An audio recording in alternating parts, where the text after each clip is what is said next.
This is end of Chapter 7, Problem 7.11 from the CFA Institute textbook, Corporate Finance and Practical Approach.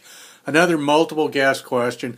Investors may prefer companies that repurchase their shares instead of paying a cash dividend when capital gains are taxed at a lower rate than dividends.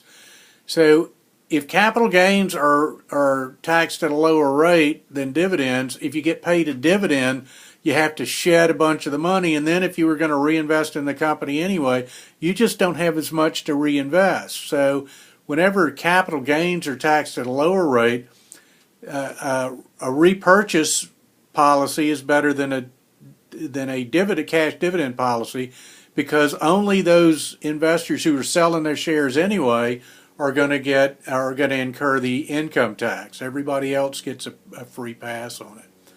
All right, until you sell your shares, you don't have a capital gains. If capital gains are taxed at the same rate of dividends, then it really doesn't matter whether you're getting capital gains or you're getting dividends. You're going to lose the same amount of money. And the company needs more equity to finance capital expenditures. Well, you'd rather that they didn't pay you anything. I'd rather you don't repurchase any of the shares.